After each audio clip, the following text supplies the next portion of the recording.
Barb, Meeble PhD, and one of my favorite themes for games is zoos. I personally love going to the zoo and seeing the different animals that are there, learning about their conservation statuses, and figuring out what I can do to help out to help them in the wild. And so when I can bring that feeling of going to the zoo and visiting it to my game table, it's just a perfect experience. And so here we go with my favorite 3 zoo-themed games.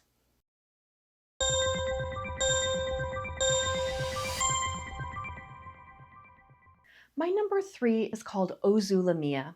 This is a game that came out over 20 years ago and was probably the first zoo-themed game in my collection. I don't normally like auction games, but for this one I make an exception. I love this game. You are building out a zoo in front of yourself, and you're doing this over the course of 5 different rounds or years. Each year there are going to be a number of tiles that are up for auction, and each turn you are going to auction off the next one in line. You'll be able to see all of the ones that are available for that round at the very beginning, so you can kind of plan ahead of maybe I'll try and get this one that's early, but then I need to spend more to make sure that I get it, and maybe I won't have enough money to get another tile later in the game. Or maybe by the end you're just using all of your money because you need to get one more tile and you don't even care which one it is by that point. Players will simultaneously choose how much money they want to bid, and they'll put it in their hand, and then everyone reveals. Whoever has the most will pay that money and get the tile. Then you're going to put your tile in your zoo, and it has paths that have to match up. You're trying to make loops of paths because that will give you benches in your zoo. You're trying to get tiles that have bushes on them or trees because that will help get you some additional points. And then you are trying to cluster together different groups of the same type of animal. So the different animals have different colors of stars on them.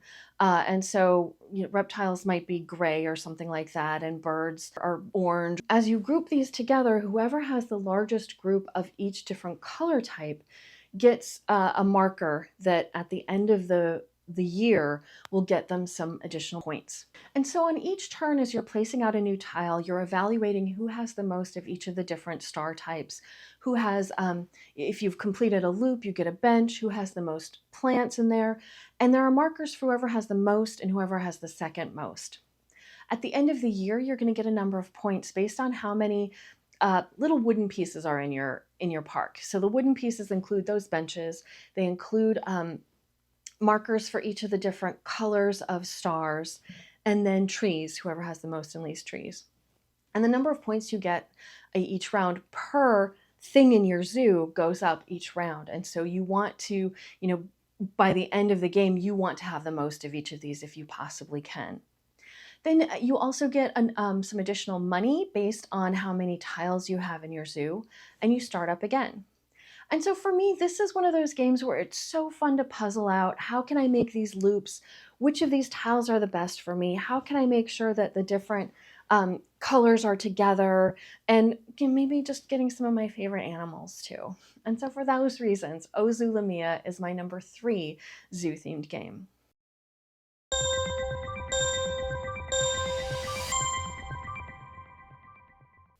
My number 2 is Barren Park. This is a polyomino placement game where you start with one square in front of you, and as you place down your polyomino pieces, you will be covering things that get you additional pieces. And so you might cover something that will get you a 1 or 2 square thing, or you'll cover something that gets you an enclosure with some bears and animals, or you'll get a super big enclosure, or maybe you'll close something that gives you another square for your zoo. You'll max out when you have 4 different squares in your zoo. But it's also a race because as you finish one of your squares, whoever finishes that first gets the highest point statue that goes in the middle, which is a spot that can't have anything except that statue on it. And so you're racing to finish your individual squares, but you're also racing to get those pieces that you might want, the shapes that might work best for your zoo. You're also working toward these different goals. So maybe you want to have at least 3 koala enclosures in your zoo in order to claim one of the awards.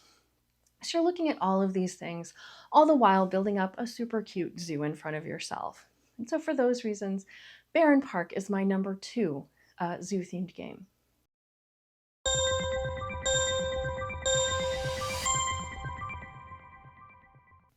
And my number one is probably going to come as no surprise, and that is Ark Nova. This is a fairly recent game compared to my others, where you are building a zoo in front of yourself. You're doing this using this action selection system where you have this row of cards in front of yourself. The strength of the card depends on where it is in this row. You use a card and then you slide it down to the number one position, and so all the other cards behind it become more powerful. And so you might want to, use one of the actions a lot, but you won't get it at a very high strength unless you wait for it to slide up to one of those higher levels. Throughout the game, you are playing animals into your park. You're building enclosures to place those animals in. Got to do those in the other order. First, you build the enclosures, then you build some animals. You are also working toward different conservation projects where maybe you need to have a certain number of different things in your zoo that come from Australia, or maybe you want to cover all of the different continents or a whole bunch of different primates, that sort of thing. And you're going to be doing both of these things. You need to concentrate both on conservation because there's a track on the board for conservation, but also how appealing your zoo is to the public. And there's another track for that. They go in opposite directions. And when they cross over, that defines your score in the game. Whoever crosses those two paths the most is going to win the game. I love this game. It's a fairly big, crunchy, heavy game.